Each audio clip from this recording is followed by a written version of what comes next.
하나님의 말씀입니다. 방금 우리가 읽었던 이 말씀처럼요, 우리의 의는 다 더러운 옷 같아서 우리가 다 쇠폐함이 잎사귀 같으므로 우리의 제약이 바람같이 우리를 몰아간다.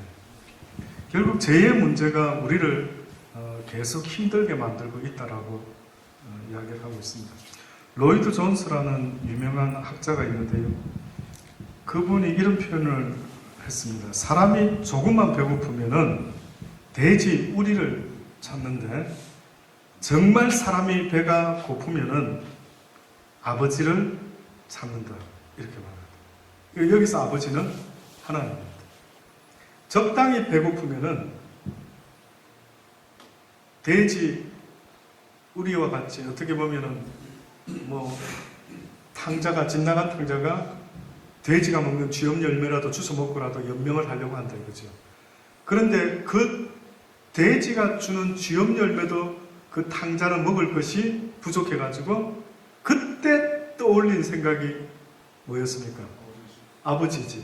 내 아버지 집에는 정말 풍성했는데 나는 여기서 추려 죽는 거래. 그러니 참 저도 하나님을 만나는 상황이, 때가, 그 상황이 어떠한가 보면은요, 모두가 이 상황이 되지 않고서는 아버지를 찾는 자가 없다는 거예요. 죄의 결과는 좋은 겁니까? 나쁜 겁니까? 나쁜 거죠. 죄의 결과에 아담이 어떤 인생의 변화가 일어났습니까? 죄짓기 전에 아담과 혹시 죄짓고 난 이후로 아담의 일상이 변화가 일어났는데 어떤 변화가 일어났는지 아십니까? 그전에는 하나님이 너 먹고 사는 일에 있어서 애를 써야 된다 했던 적이 있었습니까? 없었어요. 아담이 죄짓기 전에는 먹고 사는 이야기는 없었어요. 그냥 너에게 주어진 이 일, 풍성하고 정복하고 땅에 충만하고 그저 동물들을 다 잘 다스리고 그런 영적인 존재였죠. 그런데 땅에서 나는 씨 맺는 채소와 열매 맺는 나무 너희들에게 내가 주노니 그저 따서 먹고 뽑아서 먹기만 하면 된다 이랬죠. 그런데 죄짓고 나서 상황이 달라졌는데 어떻게 됐습니까? 너희들이 너가 먹고 살려면은, 가족을 부양하려면은 땀을 흘려야 될 것이고 애를 써야 되는데, 근데 애쓴 대가를 얻을 수 있다 없다? 얻을 수 없다. 사기당하기도 하고 뭐 이상한 일을 겪고 실패하기도 하고 땅이 너에게 저주를 내려서 너에게 가시와 엉겅퀴를 낼 것이다. 그러니까 노력한 대가만큼만 얻어도 하나님은 그 분복이라고 해요. 노력한 대가만 얻을 수 있어도 굉장히 괜찮은 거예요. 근데 이 땅은 저주를 받아 너희 죄로 말미암아 땀 흘린 대가조차도 제대로 받지 못하는 세상이 될 것이다. 이게 이제 저주죠. 근데 이게 이제 저주인데 모든 사람에게 이제 먹고 사는 게 힘들어야 되는데, 오늘 이 시대에 먹고 사는 게 힘은 들죠. 근데 먹고 사는 게 힘은 드는데, 그러면은 인생이 힘들 때 무엇이 전해져야 될까요? 아담 이후로부터. 자, 아담의 아들들이 아빠, 재호 아빠, 사랑이가 아빠 사는 게 왜 이리 힘들어? 먹고 사는 게 왜 이리 힘들어? 이러면은 해줄 이야기가 있어야 돼요. 그렇죠? 그럼 보통 무슨 이야기 하십니까? 뭐 아직 사랑이가 그런 거 혹시 하은이 물어봅니까? 우리 승재가 한 번은 그러더라고, 큰애가. 정재 보고 더 크지 말라고 아빠. 딱 그러더니만 자기가 딱 정재 나이로 돌아갔으면 좋겠대. 왜? 왜 갑자기 그런 생각해? 크면 클수록 인생이 힘들어진대요. 책임감이 너무 따른대.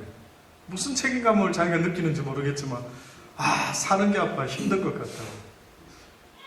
그래서 그랬을 때마다 사실은 그 이유를 설명해 줘야죠.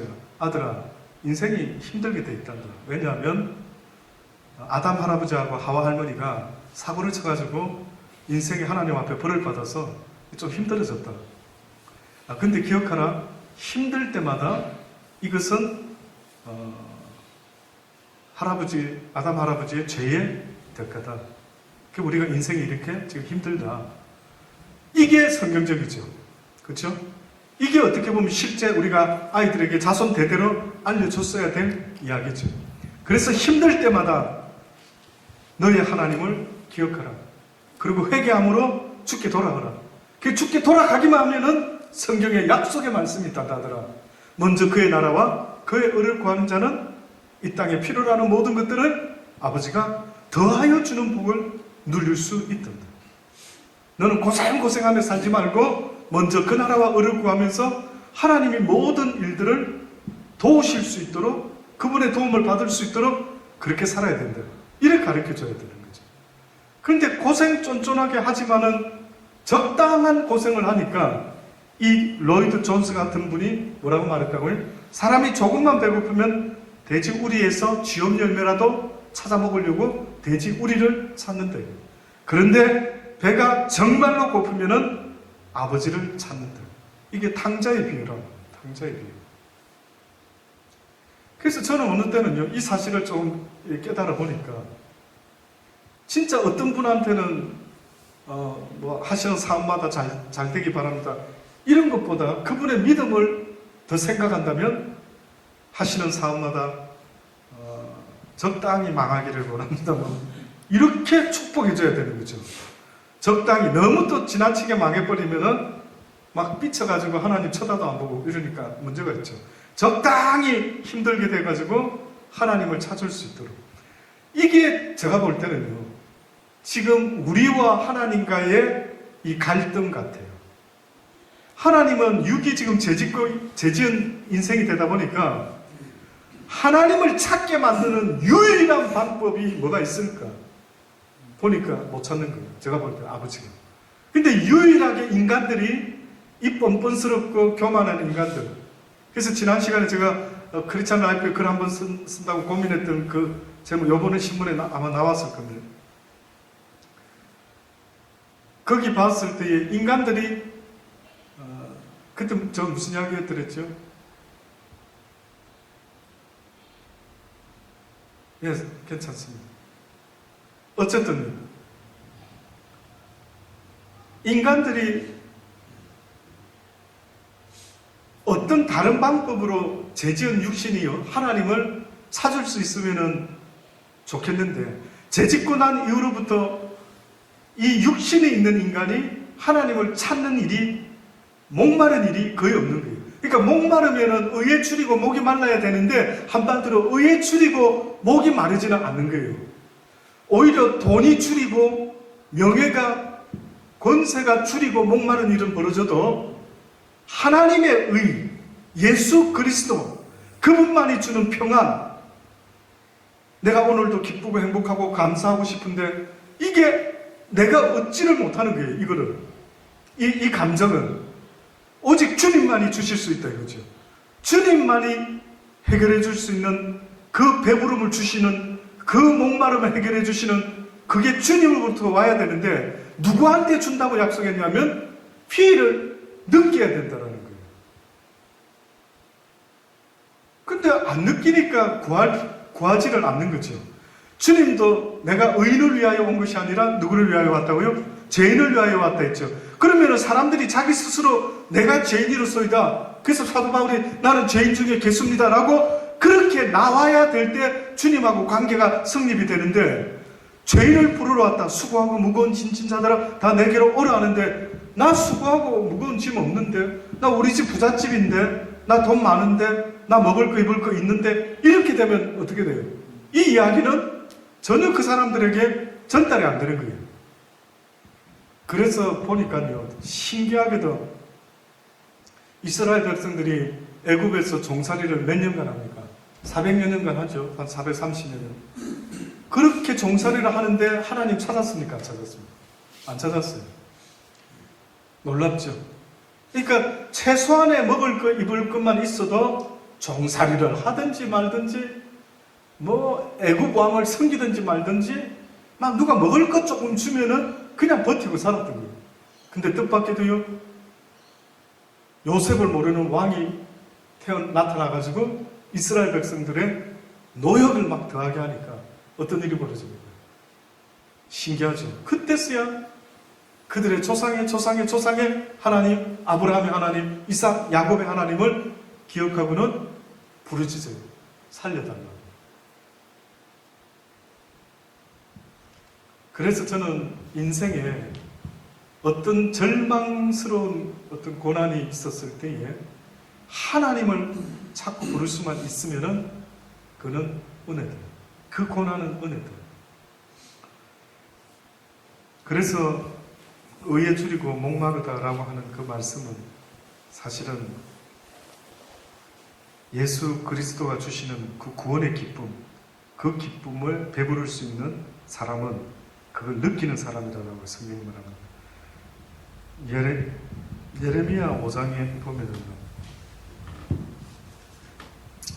예레미야 5장에 보면은 1절 말씀에 너희는 예루살렘 거리로 빨리 왕래하며 그 넓은 거리에서 찾아보고 알라. 너희가 만일 공의를 행하며 진리를 구하는 자를 한 사람만이라도 찾으면 내가 이 성을 어떻게 해요? 사리라. 그렇게 했어요. 놀랍죠? 너희가 예루살렘을 다니면서 공의를 행하고 진리를 구하는 자. 이제 알겠죠? 공의를 행한다면은 뭘 행하는 사람입니까? 한번 물어볼게요. 예? 예수님의 공의로 다 무서워하고 예, 뭐 비슷할 수도 있고요. 공의를 행한다. 공의. 의가 뭔지를 몰랐죠. 공적인 의. 공의를 행하며 진리를 구하는 자 한 사람만 찾으면 이 성을 내가 지켜주리라. 근데 예루살렘에 그 한 사람이 없었댔어요. 그럼 그 당시 때 하나님의 기준의 의를 공적으로 나타내고 행하는 자가 없었다 이 말이죠. 그러면 사람들이 도대체 어떻게 살았길래 공의를 행하는 자가 하나도 없었단 말이에요? 그러면 하나님이 지금 말씀하는 의와 우리가 생각하는 의가 다르다 이거죠. 어떻게 보면 굉장히 차이가 있다 이거죠. 하나님은 우리 중에 하나도 없다 그랬어요. 그렇죠? 그러면 그 의가 뭐냐요? 그 공의가. 뜻밖에도 그 의라고 하는 것이 뭐라고요? 예수 그리스도. 성경에서 하나님이 의를 말할 때에 불의한 가운데 의가 나타났으니 죄인된 가운데 인간들이 구원의 길을 찾지 못하는 그들에게 의로운 예수님이 등장함으로 누구든지 그를 믿는 자는 의인으로 칭해주겠다라고 하셨다라고 했을 때 결국은 성경이 말하는 의인은 누구라고? 예수 그리스도고 공의를 행하는 자라고 하는 것은 어떻게 보면은 예수 그리스도를 전하는 자를 말하는 거예요. 하나님의 뜻을 전하는 자를 말하는 거예요. 예수 그리스도가 의라는 의미가 만약에 구약에서 굳이 다르게 설명이 좀 필요합니다. 이해하기가 어렵습니다. 라고 하면은요. 그 의라고 하는 것은 쉽게 말하면 하나님이 기뻐하는 구원받은 자의 모습으로 전하며 살아가는 자가 하나도 없었대요. 또한 진리를 구하는 자가 없었대요. 그러니까 의와 진리라는 것은 예수님이죠. 예수님이 친히 스스로 뭐라고 합니까? 내가 곧 길이요 진리요 생명이니 나로 말미암지 않고는 아버지께로 올 자가 없다라고 그렇게 말했던 것입니다. 뿐만 아니라 누가복음 18장 8절에도 인자가 올 때 세상에서 믿음을 보겠느냐 또 이런 표현을 쓰셨고요. 시편 14편 1절에 보면은 하나님을 찾는 자가 하나도 없다. 뿐만 아니라 로마서 3장 17절에 의인은 없대 하나도 없고 깨닫는 자도 없고 하나님을 찾는 자도 없다. 이게 이 모든 이야기들을 쭉 종합적으로 한번 분석을 해보면은 결국은 의라고 말하는 것은 바로 예수 그리스도 곧 진리를 구하는 자가 하나도 이 세상에 없다. 로마서 1장 17절 이 말씀 결론으로 오늘은 일찍 마치고요. 우리 뒷시간에 스팀 클리닝을 한번 하도록 합니다. 여기 결론으로 로마서 1장 17절 말씀이요. 복음에는 하나님의 의가 나타나서 믿음으로 믿음에 이르게 하나니. 복음에는 뭐가 나타난다고요? 하나님의 의가 나타났다. 그러면 복음에서 하나님의 의가 나타난다면 복음의 주제, 복음의 중심에는 누가 있다고요? 예수 그리스도가 있다. 그 예수 그리스도는 하나님의 의다고 분명히 말했습니다. 예수님은 하나님의 의로움의 증거다. 그러면 그 의로움은 어떤 때 나타났다고요? 우리가 죄인 되었을 때에 하나님께서 독생자 예수 그리스도를 이 땅에 보내심으로 아직 회개도 안 했는데 전 복음의 문을, 생명의 문을 먼저 열어놓으셨어요. 그래서 그거를 갖다가 성경에서는 하나님의 의다라고 지금 이렇게 말씀하고 있습니다. 하나님의 의가 나타나서 믿음으로 믿음에 이르게. 이건 또 무슨 말이에요? 믿음으로 믿음에 이른다. 이 뭘까요? 믿었더니만 믿음에 이르게 되었다. 결국은 예수 그리스도의 복음을 이야기 들으면은 이게 언더스탠 하는 지식으로 다가가면은 이해될까요? 안 될까요? 제가 볼 때 이해되기 어렵죠. 2000년 전 예수가 나 때문에 죽었대. 그리고 너희가 죄로 죽을 뻔했는데 그 예수님이 십자가에 달려 죽어주셨기 때문에 이제는 누구든지 예수님을 믿기만 하면은 구원을 받는데, 언더스탠이 아니라, 이해가 아니라, 분석이 아니라 예수님을 믿기만 하면 구원받는다는 거예요. 그러니까 예수님이 하나님의 의인 예수님의 이 이야기가 믿어질 수 있는 은혜가 있으면은 믿음으로 말미암아 하나님의 말씀이 깨달아짐으로 장성한 분량에 이르러 믿음으로 말미암아 믿음에 이르게 된다. 그러니까 쉽게 말하면 복음은 IQ 높고 공부 많이 하고 똑똑한 사람이 understand, 아니 와닿는 게 아니다. 같습니다. 믿음 있는 자가 와닿는다. 그러니까 믿음이 전제가 돼야 성경은 깨우치게 돼 있다. 믿음이 전제가 안 되면 성경은 그 믿음만큼밖에 못 깨닫는다. 그래서 저보다 여러분이 믿음 더 좋으면 더 많은 것들을 깨달아지고, 아무리 신학 공부를 한다 할지라도 믿음의 양이 떨어지면 깨닫는 분량이 적을 수밖에 없다. 그래서 믿음으로 말미암아 믿음에 이르게 되나니 기록된 바 오직 의인은 뭐라고요? 믿음으로 말미암아. 그러니까 의인이 되는 것, 그들이 배부를 것이다. 결국은 주의 진리의 말씀이, 구원의 기쁨이 그들에게 세상에 줄 수 없는 그 기쁨이 전달되기 때문에 그들은 그것으로 만족이 된다. 그러니까 문제는 이것만 만족이 되면은요, 결국은 세상의 어떤 것으로도 상관이 없다. 이게 돼야 됩니다, 여러분. 그래서 여러분이 지금 의에 줄이고 목말라서 이게 충족함을 받고 살아가는 사람인지를 보려면은 다른 거는 부족해도 주님의 말씀과 은혜가 충만해서 모든 세상의 것에 대해서 개의치 않는 믿음. 하박국 선지자와 같이 내가 가진 것이 별로 없어도 다정케 상관없습니다. 이렇게 된다고 한다면 여러분의 믿음이요, 어떻게 보면 의에 줄이고 목마른 자가 배부를 것이다. 목이 타서 힘들어야 물을 찾는 것 같이 그 주의 의로움에, 그 주님이 주는 진리의 생수에, 그 평안에 목마르지 않으면 얻지 못한대요. 목이 말라야 된답니다. 이게 그래서 하나님은 이거 아마 어려우신 것 같아요. 그래서 우리에게 유일하게 은혜를 주는 것은 고난을 주시는 것 같습니다. 고난.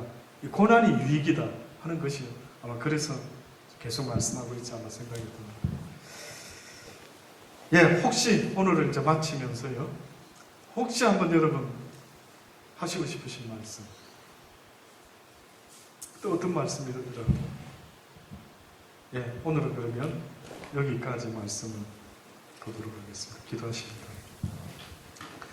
좋으신 아버지 하나님 감사합니다. 이제 주의 이름으로 주의 말씀을 가지고 기도하기를 원합니다. 무엇이 의인지 다시 한번 생각할 수 있도록 하나님 은혜 주셔서 감사합니다. 주의 의에 줄이고 목이 마른 저희들 삶이 되게 하시고, 의에 줄이고 목마른 자만이 유일하게 하나님으로부터 배부름을 얻게 될 것이라고 주님 말씀하셨으니 이 시대에 그 무엇으로도 채울 수 없는 그것, 하나님의 의를 사모하고 구할 수 있는 우리가 되게 하여 주옵소서.